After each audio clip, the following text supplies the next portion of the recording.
अथ ध्यानं प्रवक्ष्यामि शृणु सर्वाङ्गसुन्दरी। यत्कृतं देवदेवेन ध्यानं हनुमतः प्रियम्। पञ्चवक्त्रं महाभीमं त्रिपञ्चनयनैर्युतं बाहुभिर्दशभिर्युक्तं सर्वकामार्थसिद्धिदम्। पूर्वं तु वानरं वक्त्रं कोटिसूर्यसमप्रभं दंष्ट्राकरालवदनं भ्रुकुटीकुटिलेक्षणम्। अस्यैव दक्षिणं वक्त्रं नारसिंहं महाद्भुतम् अत्युग्रतेजवपुषं भीषणं भयनाशनम्। पश्चिमं गारुडं वक्त्रं वक्रतुण्डं महाबलं सर्वनागाप्रशमनं विषभूतादिकृन्तनम्। उत्तरं सौकरं वक्त्रं कृष्णं दीप्तं नभोपमं पातालसिंहवेताल ज्वररोगादिकृन्तनम्। ऊर्ध्वं हयाननं घोरं दानवान्तकरं परम् येन वक्त्रेण विप्रेन्द्र तारकख्यं महासुरम्। जगानसरसं तत्स्यात् सर्वशास्त्रहरं परं ध्यात्वा पञ्चमुखं रुद्रं हनुमन्तं दयानिधिम्। खड्गं त्रिशूलं खट्वाङ्गं पाशाङ्कुशपर्वतं मुष्टिं कौमदकीं वृक्षं धारयन्तं कमण्डलम्। बिन्दिपालं ज्ञानमुद्रां दशाभिमुनिपुङ्गवम् एतानि युधजालानि धारयन्तं भजाम्यहम्। प्रीतासनोपविष्टं तं सर्वाभरणभूषितं दिव्यमाल्याम्बरधरं दिव्यगन्धानुलेपनम्। सर्वाश्चर्यमयं देवं हनुमद्विश्वतोमुखं पञ्चास्यम् अच्युतम् अनेक विचित्रवर्णावक्त्रम्। शशाङ्कशिखरं कपिराजवर्यं पीताम्बरादिमुकुटैरूपशोभिताङ्गम्। पिङ्गाक्षम् आद्यम् अनिशं मनसा स्मरामि। मर्कतीशं महोत्साहं सर्वाश्रुहरं परं शत्रुसंहारमां रक्ष श्रीमन्नापडनुद्धर। ॐ हरिमरकटमरकटमन्त्रमिदं परिलिख्यति लिख्यति वामतले। यदि नश्यति नश्यति शत्रुकलां यदि मुञ्चति मुञ्चति वामलता। इदं कवचं पठित्वात् महाकवच पठे नरः एकवारं जपे स्तोत्रं सर्वशत्रुनिवारणम्। द्विवारं तु पठे नित्यं पुत्रपौत्राप्रवर्धनम्। त्रिवारं च पठे नित्यं सर्वसमाप्तकरं शुभम्। चतुर्वारं पठे नित्यं सर्वरोगनिवारणम्। पञ्चवारं पठे नित्यं सर्वलोकवशङ्करम्। षड्वारं च पठे नित्यं सर्वदेवावशङ्करम्। सप्तवारं पठे नित्यं सर्वसौभाग्यदायकम्। अष्टवारं पठे नित्यं मिष्टकामार्थसिद्धिदं नववारं पठे नित्यं राजभोगमवाप्नुयात् दशवारं पठे नित्यं त्रैलोक्यज्ञानदर्शनं रुद्रावृत्तिं पठे नित्यं सर्वसिद्धिर्भवेर्ध्रुवम् कवचस्मतरणेनैव महाबलमवाप्नुयात् सुदर्शनसंहितायां श्रीरामचन्द्रसीताप्रोक्तं श्रीपञ्चमुखहनुमत्कवचं सम्पूर्णम् अथ ध्यानं प्रवक्ष्यामि शृणु सर्वाङ्गसुन्दरी यत्कृतं देवदेवेन ध्यानं हनुमतः प्रियं पञ्चवक्त्रं महाभीमं त्रिपञ्चनयनैर्युतं बाहुभिर्दशभिर्युक्तं सर्वकामार्थसिद्धिदम् पूर्वं तु वानरं वक्त्रं कोटिसूर्यसमप्रभं दंष्ट्राकरालवदनं भ्रुकुटीकुटिलेक्षणम् अस्यैव दक्षिणं वक्त्रं नारसिंहं महाद्भुतम् अत्युग्रतेजवपुषं भीषणं भयनाशनम् अथ ध्यानं प्रवक्ष्यामि शृणु सर्वाङ्गसुन्दरी यत्कृतं देवदेवेन ध्यानं हनुमतः प्रियं पञ्चवक्त्रं महाभीमं त्रिपञ्चनयनैर्युतं बाहुभिर्दशभिर्युक्तं सर्वकामार्थसिद्धिदम् पूर्वं तु वानरं वक्त्रं कोटिसूर्यसमप्रभं दंष्ट्राकरालवदनं भ्रुकुटीकुटिलेक्षणम् अस्यैव दक्षिणं वक्त्रं नारसिंहं महाद्भुतम् अत्युग्रतेजवपुषं भीषणं भयनाशनम् पश्चिमं गारुडं वक्त्रं वक्रतुण्डं महाबलं सर्वनागाप्रशमनं विषभूतादिकृन्तनम् उत्तरं सौकरं वक्त्रं कृष्णं दीप्तं नभोपमं पातालसिंहवेताल ज्वररोगादिकृन्तनम् ऊर्ध्वं हयाननं घोरं दानवान्तकरं परम् येन वक्त्रेण विप्रेन्द्र तारकख्यं महासुरं जगानसरसं तत्स्यात् सर्वशास्त्रहरं परं ध्यात्वा पञ्चमुखं रुद्रं हनुमन्तं दयानिधिम् खड्गं त्रिशूलं खट्वाङ्गं पाशाङ्कुशपर्वतं मुष्टिं कौमदकीं वृक्षं धारयन्तं कमण्डलं बिन्दिपालं ज्ञानमुद्रां दशाभिमुनिपुङ्गवम् एतानि युधजालानि धारयन्तं भजाम्यहम् प्रीतासनोपविष्टं तं सर्वाभरणभूषितं दिव्यमाल्याम्बरधरं दिव्यगन्धानुलेपनम्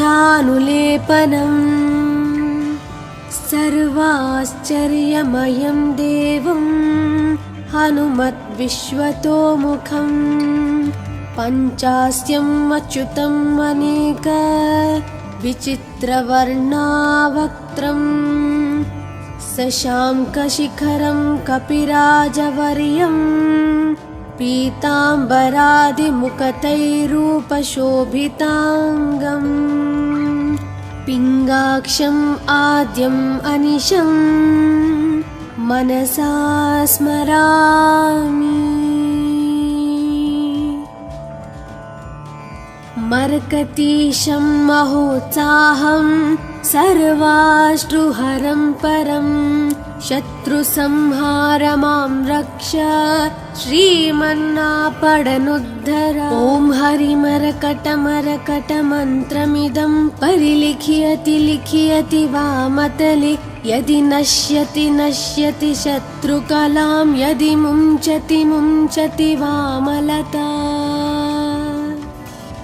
इदं कवचं पठित्वात् महाकवच पठे नरः एकवारं जपे स्तोत्रं सर्वशत्रुनिवारणं।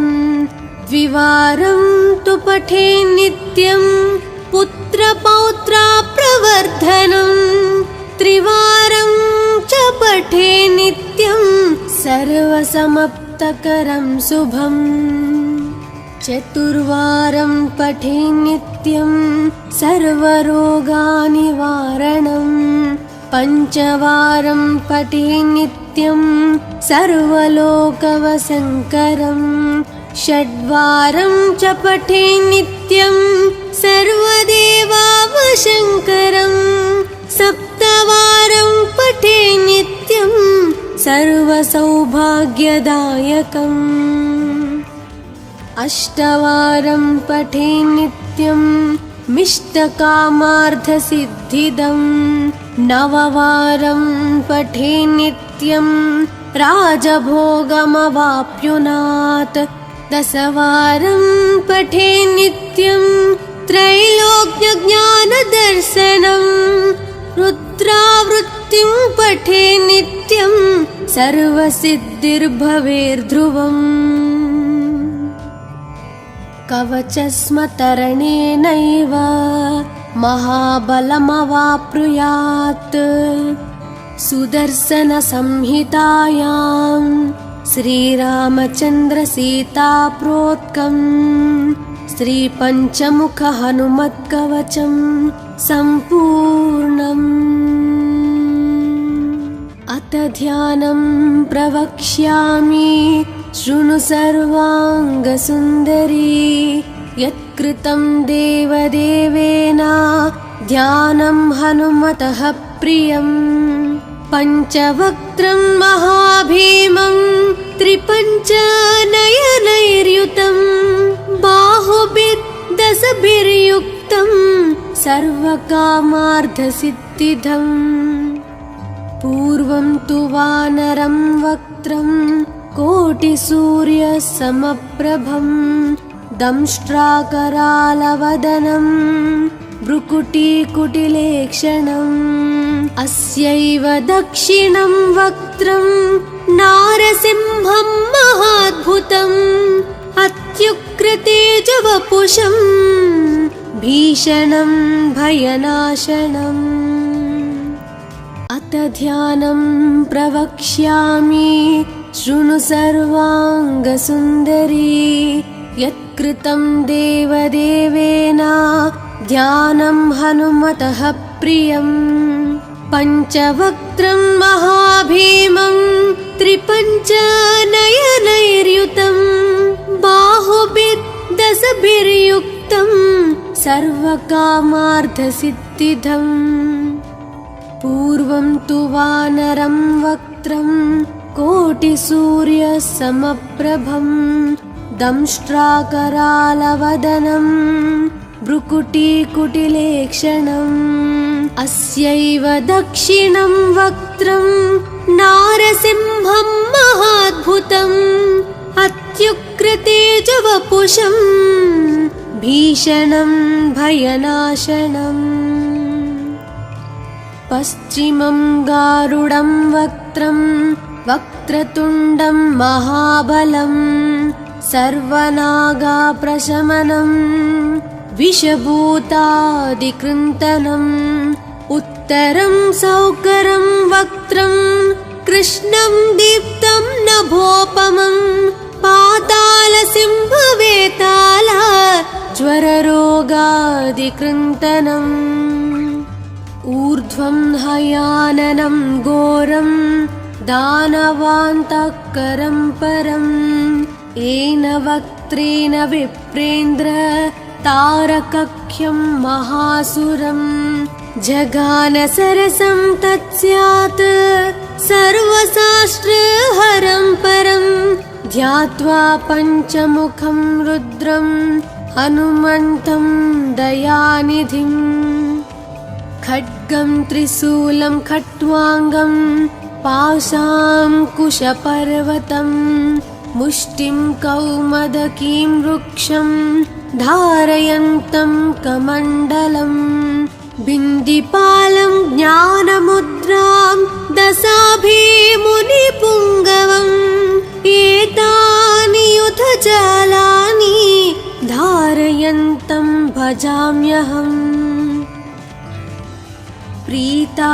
प्रीतासनोपविष्टं तं सर्वाभरणभूषितं दिव्यमाल्याम्बरधरं दिव्यगन्धानुलेपनम् सर्वाश्चर्यमयं देवं हनुमद्विश्वतोमुखं पञ्चास्यम् अच्युतम् अनेक विचित्रवर्णावक्त्रं शशाङ्कशिखरं कपिराजवर्यं पीताम्बरादिमुखतैरूपशोभिताङ्गम् पिङ्गाक्षम् आद्यम् अनिशं मनसा स्मरामि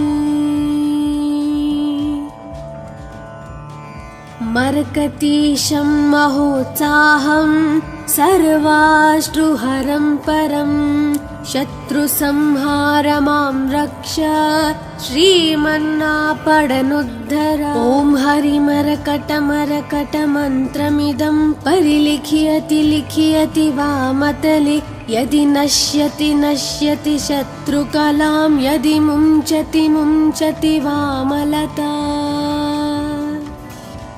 इदं कवचं पठित्वात् महाकवच पठे नरः एकवारं जपे स्तोत्रं सर्वशत्रुनिवारणम् द्विवारं तु पठे नित्यं पुत्रपौत्राप्रवर्धनम् त्रिवारं च पठे नित्यं सर्वसमाप्तकरं शुभम् चतुर्वारं पठे नित्यं सर्वरोगनिवारणम् पञ्चवारं पठे नित्यं सर्वलोकवशङ्करम् षड्वारं च पठे नित्यं सर्वदेवावशङ्करम् सप्तवारं पठे नित्यं सर्वसौभाग्यदायकम्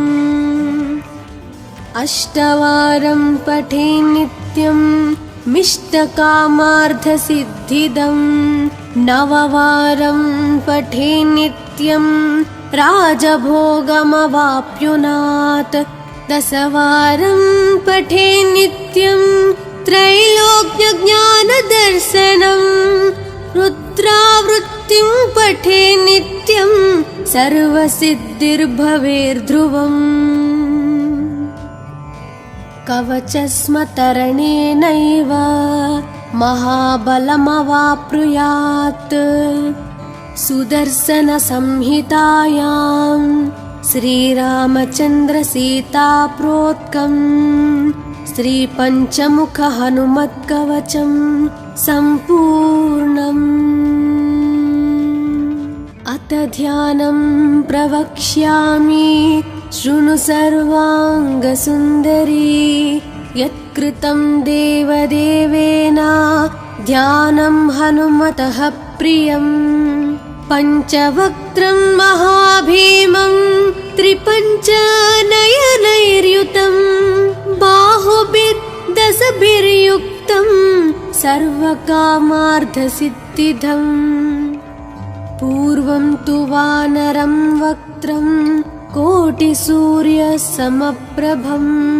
दंष्ट्राकरालवदनं भ्रुकुटीकुटिलेक्षणम् अस्यैव दक्षिणं वक्त्रं नारसिंहं महाद्भुतम् अत्युग्रतेजवपुषं भीषणं भयनाशनम् अत ध्यानं प्रवक्ष्यामि शृणु सर्वाङ्गसुन्दरी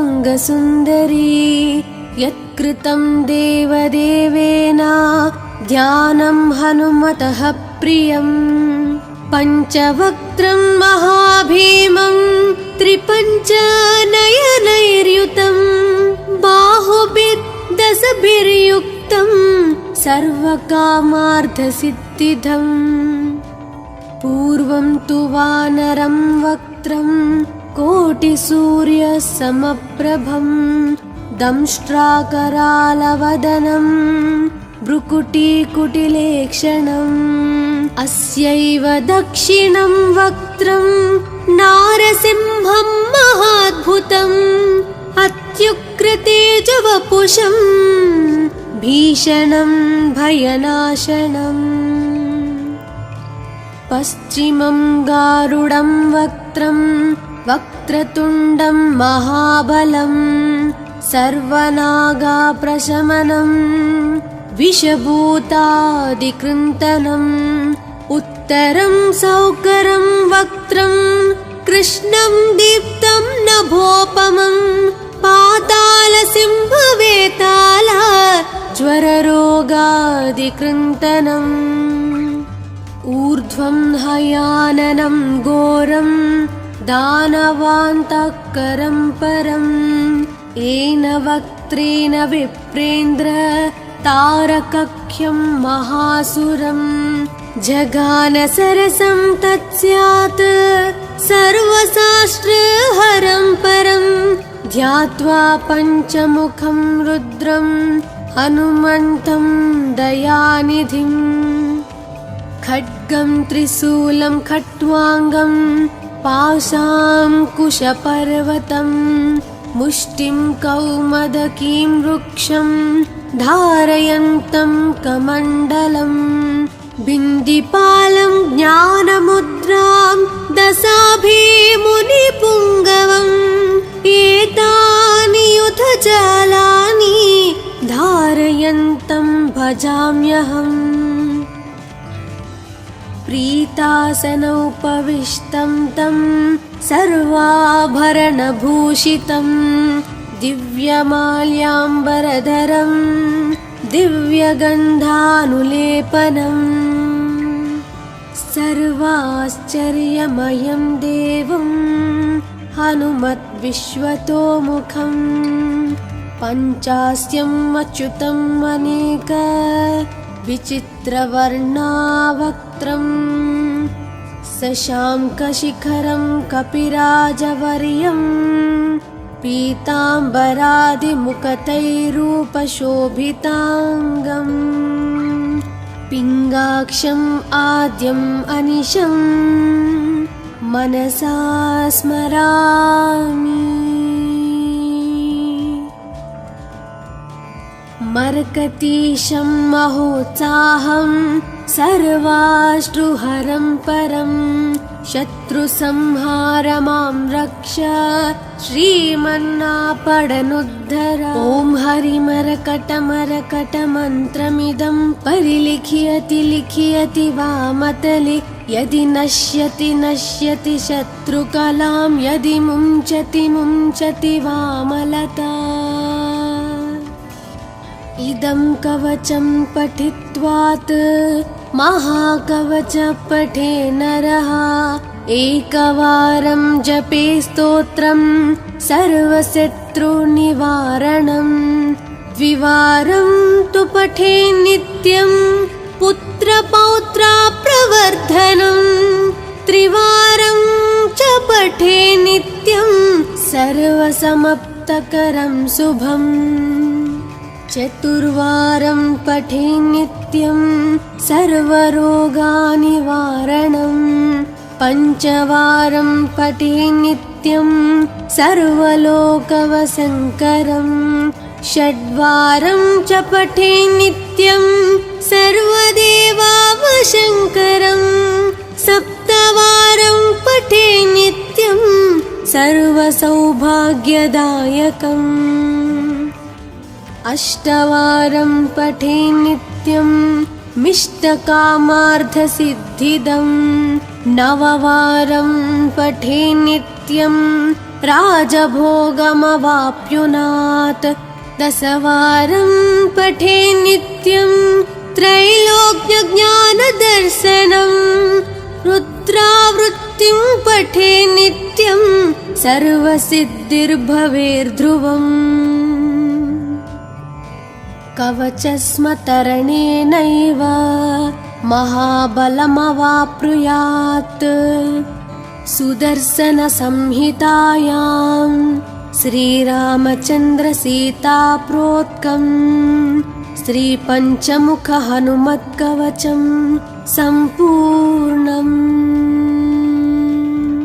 अथ ध्यानं प्रवक्ष्यामि शृणु सर्वाङ्गसुन्दरी यत्कृतं देवदेवेन ध्यानं हनुमतः प्रियम् पञ्चवक्त्रं महाभीमं त्रिपञ्चनयनैर्युतं बाहुभिर्दशभिर्युक्तं सर्वकामार्थसिद्धिदम् पूर्वं तु वानरं वक्त्रं कोटिसूर्यसमप्रभं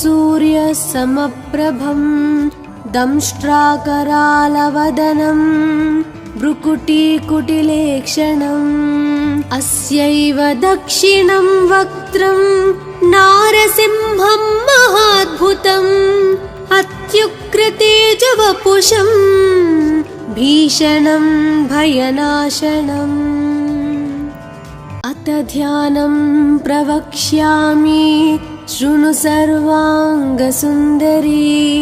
यत्कृतं देवदेवेन ध्यानं हनुमतः प्रियम् पञ्चवक्त्रं महाभीमं त्रिपञ्चनयनैर्युतं बाहुभिर्दशभिर्युक्तं सर्वकामार्थसिद्धिदम् पूर्वं तु वानरं वक्त्रं कोटिसूर्यसमप्रभं दंष्ट्राकरालवदनं भ्रुकुटीकुटिलेक्षणम् अस्यैव दक्षिणं वक्त्रं नारसिंहं महाद्भुतम् अत्युग्रतेजवपुषं भीषणं भयनाशनम् पश्चिमं गारुडं वक्त्रं वक्रतुण्डं महाबलं